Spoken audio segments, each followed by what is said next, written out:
इस वक्त हम मिंटू रोड पर मौजूद हैं, हमदर्द के बिल्कुल सामने। यहाँ पर जो ये भंडारा चल रहा है, लॉकडाउन की वजह से जो गरीब तबका परेशान है, खासकर रिक्शा पुलर डेली बेसिस वाले लोग परेशान हैं। इस सिलसिले में कुछ एनजीओज़, कुछ लोग बाहर आए जो इनको जो है खाना प्रोवाइड करते हैं।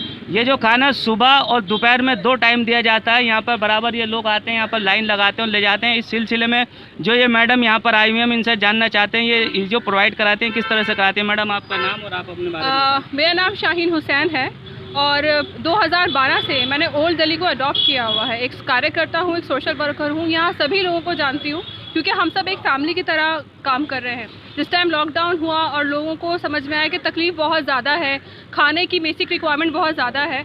मेरा घर है आश्रम में।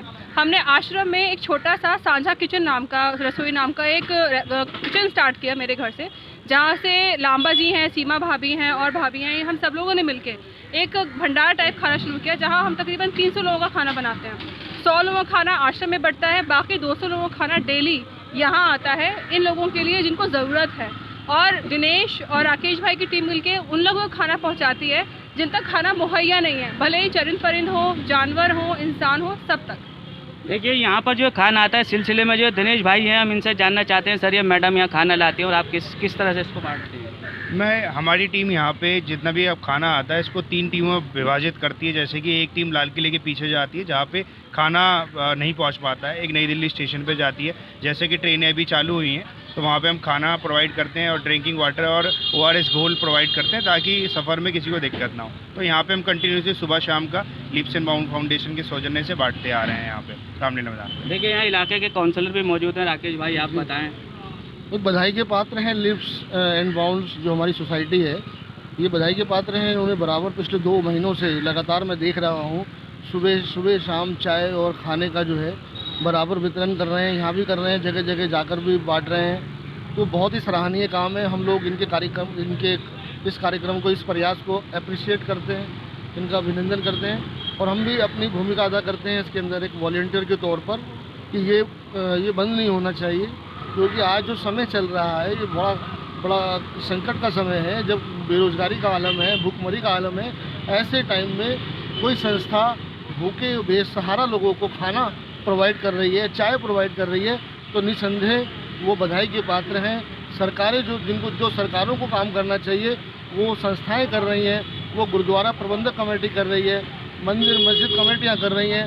ये सराहनीय काम है। मेरा ये कहना है कि सरकारों से ज़्यादा अगर काम किया, सरकारों से कम ज़्यादा नहीं तो कम भी नहीं काम किया है सामाजिक संस्थानों ने। राशन के मामले पर, खाना बंटवाने के नाम, बांटने के नाम पर बहुत बढ़ चढ़ के हिस्सा लिया है। ये बधाई के पात्र हैं। मैं इससे ज़्यादा। आपका नाम सर? रिंकू लांबा, मैं आश्रम से सर। जी। तो हम शाहीन बहन है हमारी आश्रम से ही, इनके सहयोग से हम लोग साथ जुड़े हैं इनके साथ, और जितनी हमारे से हिम्मत हो सकती है हम लोग इनके साथ जुड़ के खाना बांटने की कोशिश कर रहे हैं, ज़रूरतमंदों तक खाना पहुँचे। मेरा नाम सीमा है और हम शाहीन के साथ मिलकर वहीं सिद्धार्थ बस्ती में काउंसलर काम करते हैं। हमारी गली में कोई नेता नहीं आया, कोई कुछ नहीं आया, जो है वो यही पूरी गली में सबको सब कुछ दे रही है। हाँ जी, हमारा नाम राजेश्वरी है। हमारे पति डेली के खाने बनाते हैं, इनके साथ मिलकर सब हेल्प करते हैं और रोज़ पतीले में खाना चढ़ाते हैं। ये सब मिलकर यहाँ से सिद्धार्थ बस्ती से हैं।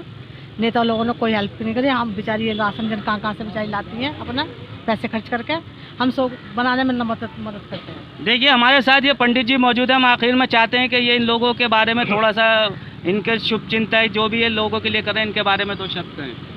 जैसा अभी हमारी शाहीन बहन ने कहा, मैं इनकी ज़बान में ही कहता हूँ कि मैंने खुदा से पूछा, मैंने भगवान से पूछा कि कैसे करूं तेरी इबादत, कैसे करूं तेरी पूजा। तो भगवान बोले, खुदा बोले तो खुद भी मुस्कुरा और औरों को भी मुस्कुराने की वजह दे, तो हो गई मेरी इबादत, मेरी पूजा। तो ये जो आप देख रहे हैं कि लिप्स एंड बाउंड और हमारी शाहीन बहन और अन्य जितने भी हमारे साथी बैठे हैं, राकेश भाई वगैरह जितने भी बैठे हैं, ये सब पिछले जब से लॉकडाउन शुरू हुआ है तो हम लोगों ने, ये अभी हमारे कल लिप्स एंड बाउंड को 3 साल पूरे हुए। तो हमारे जैसे बिट्टू पहलवान हैं, इंटरनेशनल पहलवान हैं, अपनी मतलब और काम को छोड़ के और ये हमारे साथ ही खिदमत में लगे हुए हैं। जैसे मैंने बताया कि मैं बार बार कहता हूं कि अब तो मज़हब कोई ऐसा भी लाया जाए जिसमें इंसान को इंसान भी बनाया जाए, आदमी और आदमी के बीच हो कुछ ऐसे रिश्ते, मैं रहूं भूखा तो तुझसे भी ना खाएं।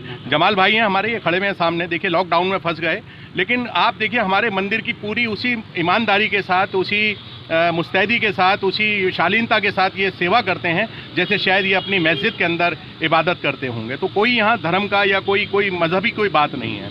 और मेरी ज़बान में, या समझ लीजिए ये सब मुस्लिम भाई बैठे इनकी ज़बान में ये कह सकता हूँ कि जो सेवा हो रही है इसका सिर्फ निचोड़ एक ही बात है कि अगर खुदा नहीं है तो फिर जिक्र क्यों, अगर खुदा नहीं है तो फिर जिक्र क्यों, और अगर खुदा है तो फिर फिक्र क्यों। तो ये हमें फिक्र करने की कोई जरूरत नहीं है।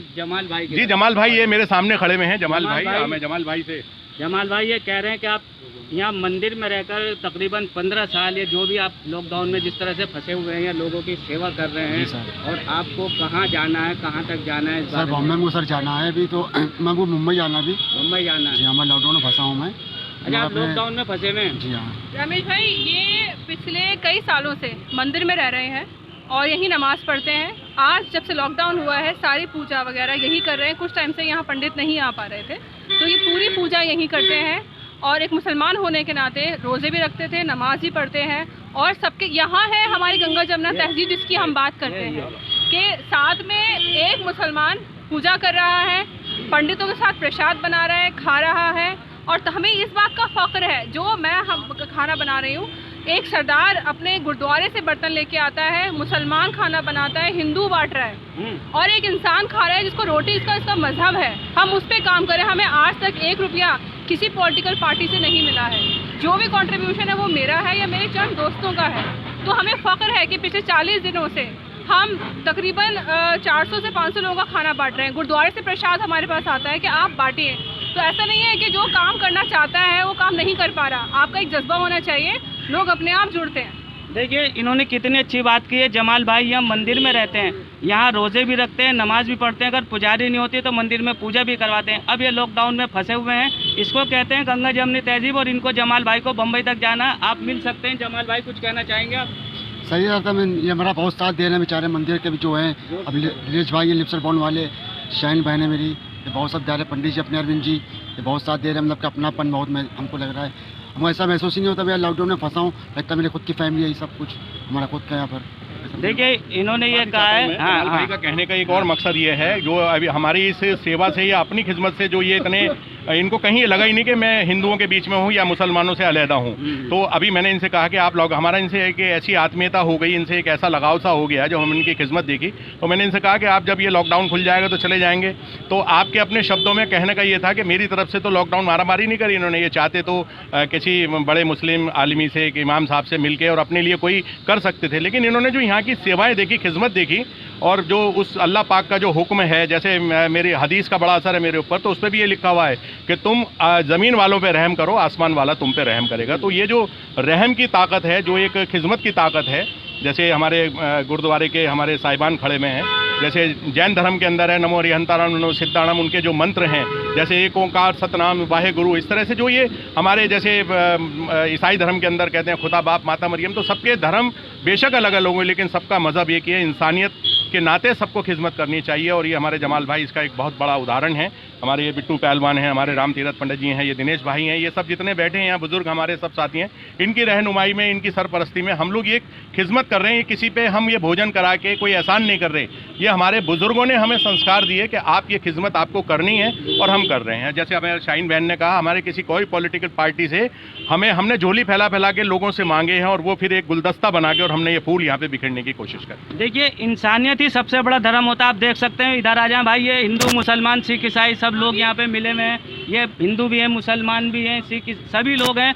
आप देख सकते हैं, ये है गुलदस्ता हिंदुस्तान का। ये वो गंगा जमुनी तहजीब है जिसे कोई भी नहीं मार सकता, न कोई काट सकता, न कोई उखाड़ के फूल सकता। जब तक ये लोग जिंदा हैं इस देश में, इस दुनिया में, इंसानियत जिंदा है, और इंसानियत ही का नाम मज़हब है, और मज़हब का नाम ही इंसानियत है। तो अभी आपने सब इन लोगों को देखा, आप देख सकते हैं कि यहाँ पर जो सब ये लोग खाना प्रोवाइड करते हैं, जो गरीब गुरबा उनको देते हैं, इसमें हिंदू मुसलमान सभी लोग शामिल हैं। और सभी ने आपने देखा, भाई जमाल भी मौजूद हैं जो कि मंदिर में रहते हैं और वहाँ पर रोज़े भी रखे, नमाज भी पढ़ी, और यहाँ के लोग भी इनसे बड़ी मोहब्बत करते हैं। कैमरा पर्सन मेहताब अहमद के साथ मोहम्मद रामिश।